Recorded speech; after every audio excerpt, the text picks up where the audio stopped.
और मैं ये मानता हूं कि इस समय देश में जो वातावरण बना है उसमें पूरा देश मोदी जी की गारंटी पर चलने को तैयार है। बहुत लंबे समय से 70 सालों से जो काम इस देश में अटके हुए थे और जिसके बहुत सारे दुष्प्रभाव हमको देखने को मिलते थे, 10 सालों में मोदी जी ने उन सारे कामों को करके एक भारत और एक बढ़ते हुए भारत को बनाने का काम किया है।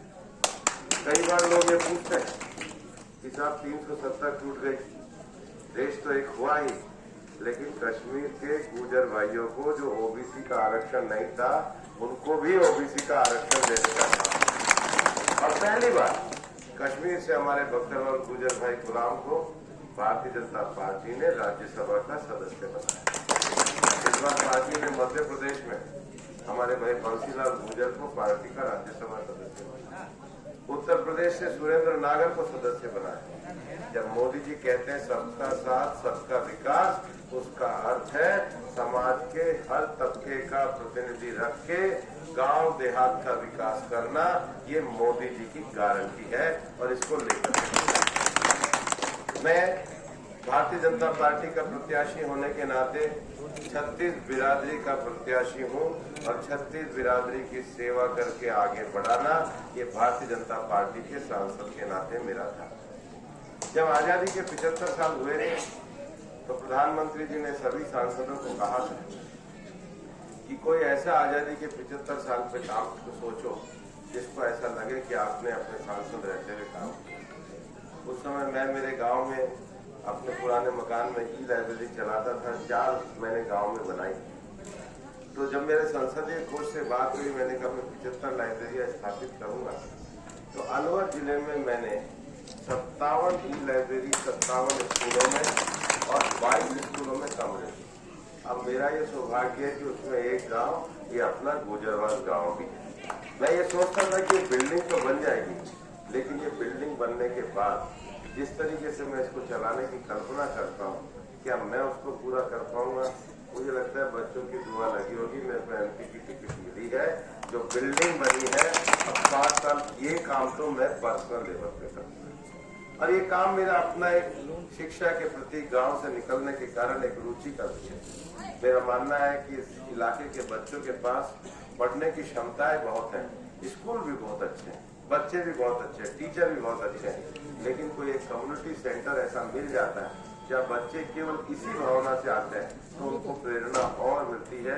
4 बार जब आप किताब की साथ पढ़ के चर्चा करते हैं, वही बच्चा थोड़े दिनों में आगे निकलता हुआ दिखता है। ये मेरा अपना अनुभव है और इसको मैं गांव में लागू करता हूँ। क्या आपको एक विषय और देना चाहता हूँ।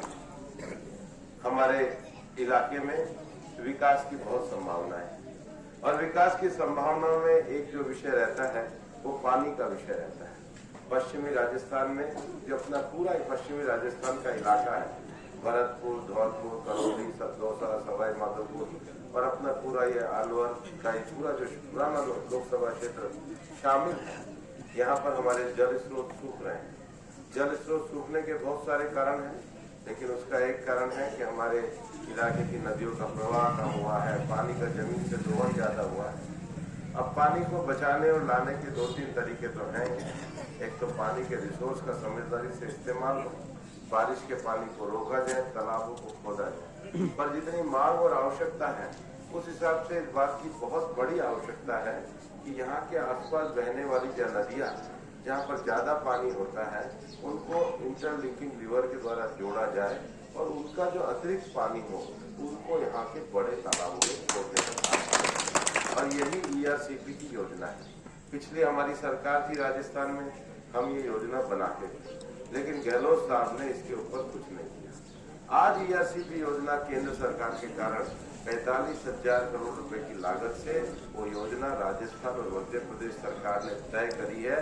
वो योजना मोदी जी की योजना के हिसाब से तय समय में लागू हो, इसके लिए मैं आपके साथ काम करूंगा ताकि अपनी प्यासी धरती की प्यास बुझाकर यहाँ के किसानों की समृद्धि को आगे बढ़ाने का काम करूंगा। मेरा ये मानना है कि एक सांसद के नाते ये कार्य होता है कि भारत सरकार के विकास कार्यों को भारत सरकार की विकास परियोजनाओं को अपने इलाके में लाया है।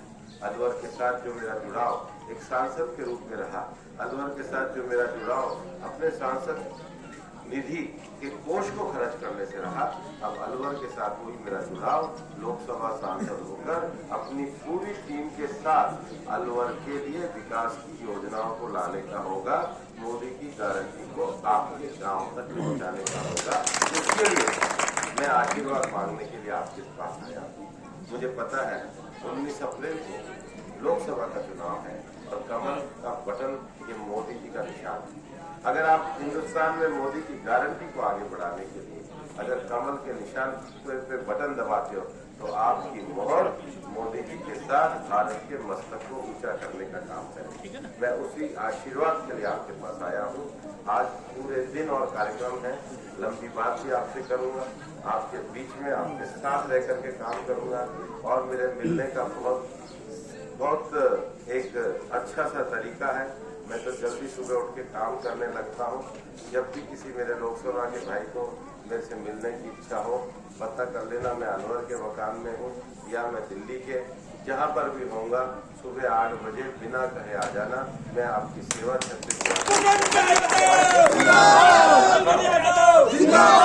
चाहता हूँ। मेरे बुजुर्गों का आशीर्वाद, मेरे नौजवानों का साथ और मेरे माताओं बहनों की शुभकामना मेरे साथ रहे। बहुत बहुत धन्यवाद। एक बार मेरे साथ बोलिए, फिर एक बार मोदी सरकार, फिर एक बार मोदी सरकार, फिर एक बार मोदी सरकार। भारत माता की जय।